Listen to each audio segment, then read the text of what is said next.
Canal Pourpre était invité pour un événement joyeux samedi 2 février. Couze-Saint-Front fêtait l'apparition du premier numéro de Secrets de pays. Une très belle revue sur le patrimoine et la culture du pays lindois. Interview avec Jackie Tronel, figure emblématique et directeur de publication de cette nouvelle revue. Alors, Jackie Tronel, on se connaît déjà un petit peu. Vous êtes quelqu'un qui fait beaucoup de choses déjà, hein, et vous avez réuni une équipe où, disons que l'équipe s'est formée autour de vous et des personnes qui y sont. Plus précisément, j'ai intégré une équipe qui a été constituée par Hubert à son initiative. Donc j'ai rejoint cette équipe à son invitation. Passionné d'histoire, comme vous savez, je me suis tout de suite intégré à cette équipe pour parler des secrets de pays du grand canton lindois et du pays des Bastilles, on va dire maintenant, du fait de la nouvelle communauté de communes. L'objet, c'est donc d'évoquer tout ce qui touche au patrimoine, au petit patrimoine de notre belle région, petit patrimoine bâti et non bâti. Il y a différentes rubriques dans cette revue magazine qui a pris un petit peu comme modèle celui du Journal du Périgord, qui pour nous est une belle revue, mais adaptée au territoire du pays lindois et un peu plus, qui déborde ce pays. Oui, alors Hubert, vous êtes plus spécialisé dans un domaine ? Moi, je suis surtout collectionneur, donc je recherchais beaucoup de choses en collection, cartes postales, monnaie ancienne, et je m'étais attaché à rechercher tout ce qui concernait le secteur d'ici. Et c'est vrai que moi aussi, j'ai des racines très fortes dans le secteur, puisque né ici. Et depuis longtemps, j'avais envie de faire quelque chose pour dire à tout le monde ce qui existait autrefois. Donc j'ai rencontré Marie-Laure Godinois, l'Office de tourisme, parce que j'estimais que l'Office de tourisme pouvait être un lien avec les gens de notre région. Et elle et avec moi, nous avons ramené des gens autour de nous, et c'est là que Jackie est arrivé, et on a vraiment utilisé toutes ses compétences et son savoir-faire. Alors vous concurrencez un petit peu Jean-Philippe Briel avec l'histoire du passé ou l'avenir du passé, une revue bergeracoise. Alors on est bergeracois, on vient vous voir sur le Couzeau, parce qu'on se demande, est-ce qu'il y aura des chroniques ? Alors oui, il y aura des chroniques, certaines qui touchent à l'histoire, d'autres à la préhistoire parfois, l'histoire contemporaine mais l'histoire plus ancienne. Nous parlerons du patrimoine, des châteaux, nous parlerons également des contes et légendes. Il y a une rubrique gastronomie également, parce on est ancré également dans le présent. On parlera de certaines animations. Le dossier spécial ici concerne les friches industrielles, ce premier numéro. C'est un patrimoine qui mérite d'être valorisé. Les Anglais savent le faire mieux que nous, et c'est dommage de voir disparaître ce petit patrimoine, ce patrimoine industriel.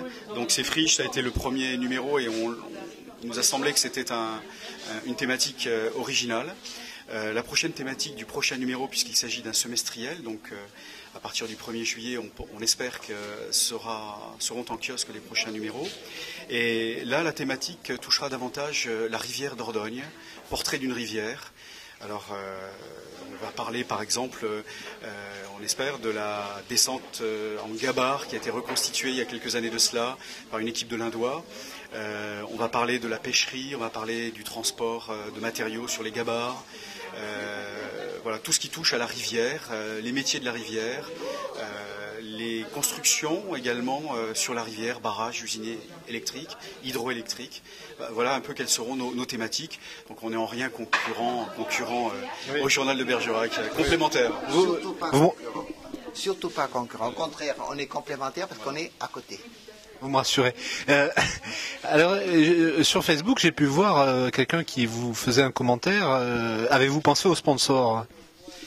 Alors, des sponsors, oui, on a, et c'est Hubert qui s'est occupé de cette partie, on a dû, pour financer l'édition de cette première revue, trouver quelques annonceurs, des partenaires financiers donc, et effectivement, quelques-uns donc ont répondu présent, ont jugé l'entreprise tout à fait intéressante, et ont voulu s'associer à cette création d'un nouveau magazine.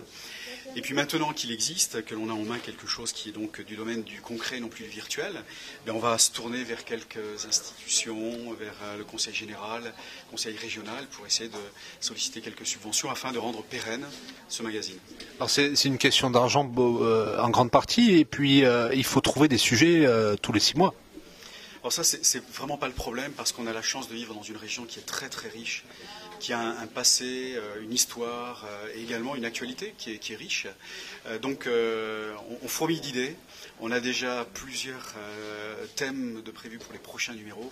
Donc ça ne sera pas là le problème. C'est le fameux imprimeur Monsieur Lambert qui imprime ? Non, ça n'est malheureusement pas fait localement pour des raisons de coût puis aussi de matériel. Donc c'est une revue, comme vous pouvez le voir, qui est donc impression quadrichromie sur du papier couché avec couverture pelliculé brillant. Donc ça n'est pas fait dans la région, malheureusement. Mais c'est une belle revue avec une belle couverture. C'est du dos carré cousu collé pour les connaisseurs. Voilà, je pense que elle s'apparente plus à un livre et les gens la conserveront plus qu'un magazine éphémère. C'est quelque chose que l'on aura à cœur de conserver dans cette bibliothèque. Et qu'on a l'intention de grossir.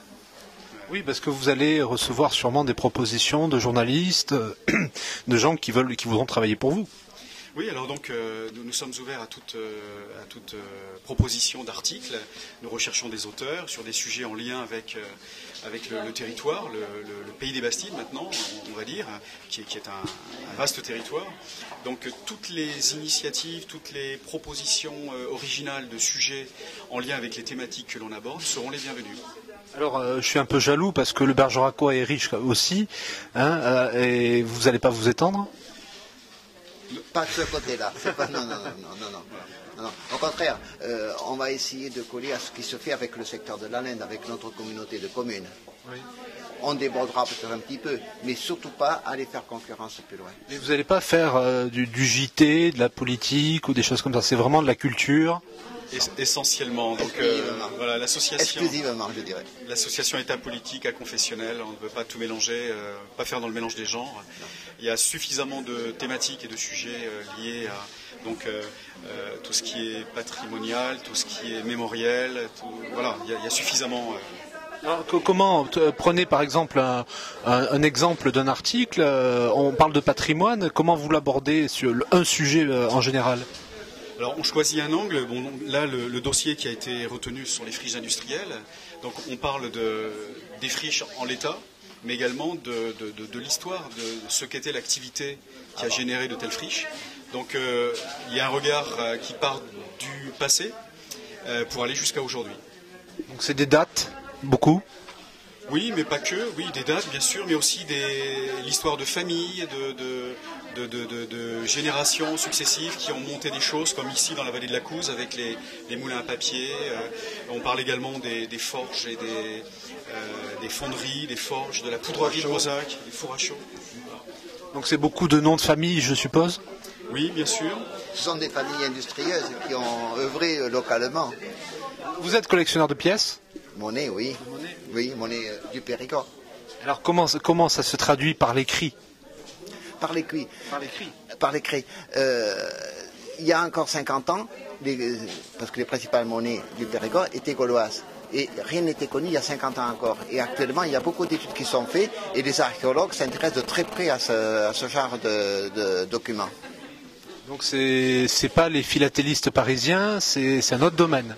Non. Ce sont souvent des gens locaux, des archéologues, qui ont vu des particuliers ramasser des objets et se sont dit, mais ça c'est quelque chose d'important, il y a un message dans ce document, et qui ont essayé de l'étudier. Et maintenant, les études deviennent de plus en plus pointues. Actuellement, je suis en relation avec un archéologue qui fait une thèse sur ces monnaies-là. Vous avez Richard à Sigognac qui fait une exposition de silex aussi. Je ne sais pas si vous connaissez. Richard de Schutter, oui. Ouais, je pense que Hubert connaît bien. Moi, non, un silex pas trop. D'accord.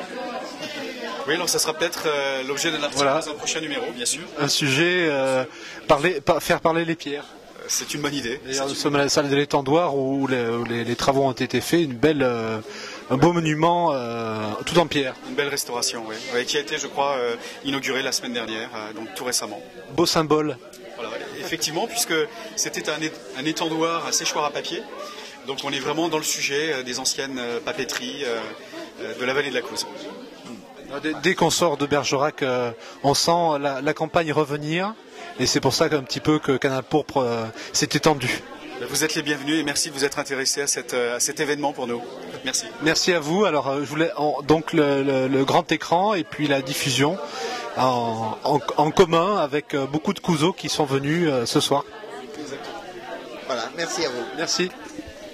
Alors, bonjour Véronique Dubeau-Valade, vous êtes maire de Couze et vous êtes très fière aujourd'hui. Ah, ça c'est sûr que je suis doublement fière parce qu'on a inauguré cette nouvelle salle la semaine dernière et cette semaine l'équipe de Secrets de Pays a choisi de faire le lancement de son magazine ici. C'est donc un double honneur pour nous. Il y a quand même un patrimoine jusqu'à la couleur des arbres qui vaut le coup et le détour. Ne me dites pas que vous voyez pourpre la couleur des arbres. Non, la couleur, tout est effectivement, Couze est un très joli village. C'est une commune touristique et elle le mérite parce qu'elle a un patrimoine bâti remarquable autour des moulins et autour de sa rivière la Couze. Et donc ce magazine, Les Secrets de Pays, reprend beaucoup de points de la commune et j'en suis très fière. On connaissait Fleur du Pays qui était un tabasson conservateur, donc maintenant on a les Secrets de Pays et qui sont Lindois et Couzeau. Voilà, ou Couzeau, Lindois, ça sonne peut-être mieux, mais c'est vrai que bon, on a un très très beau pays, le pays lindois est un très beau pays où il n'y a pas que Couze, bien que moi je sois toujours en train de vanter Couze en priorité, mais c'est un très beau territoire et maintenant qu'il s'est agrandi avec notre communauté de communes, on va de Biron à Saint-Félix-de-Villadeix, on va de Sainte-Agne à Urval, donc il n'y a que des belles choses à voir sur notre territoire. Alors, bravo pour la salle de l'Étendoir. Oui, vous l'avez connue lorsque vous habitiez Couze et elle n'avait pas ce look. Effectivement, on lui a donné un petit air de jeunesse. On l'a surtout équipée pour qu'elle soit accessible aux personnes à mobilité réduite, que ce soit des gens handicapés ou nos aînés qui n'ont plus leurs jambes pour courir. Donc on l'a équipée aussi d'une cuisine pour que les associations puissent y trouver la convivialité qu'elles méritent. Oui, on est très fiers de cette salle de l'Étendoir. Alors, quand on est en ville à Bergerac, on a tendance à ne pas trop sortir des fois de Bergerac. Alors il va falloir nous donner envie un petit peu de sortir. Je pense à tout le monde en général et pas forcément à quelqu'un de précis.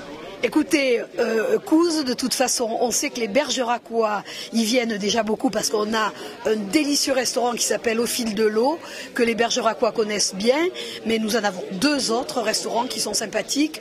Donc à Couze, on peut y venir à tout moment. On est sûr non seulement d'y passer une belle balade, mais un bon repas aussi. La campagne, c'est un peu... on veut bien venir en ville, mais à condition que vous veniez nous voir. Mais on vient aussi vous voir à Bergerac, vous imaginez bien. Bergerac, c'est notre capitale. Voilà, c'est ce que j'apprenais en fac de Bordeaux 3.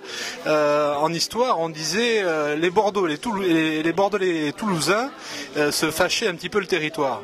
Ah oui, ben écoutez, entre Couze et Bergerac, il n'y a pas de bagarre. Et avec la Linde ? Et avec la Laine non plus. On est tous... Vous avez un magnifique pont. Oui, mais bon, c'est l'histoire ancienne, cette histoire de pont. Nous avons un très beau pont qui est situé sous une très belle chapelle, sous un très beau site, donc tout va bien. Voilà. C'est ce qu'il faut toujours dire et en général quand on le dit... Eh bien écoutez, c'est que c'est vrai. Voilà, merci.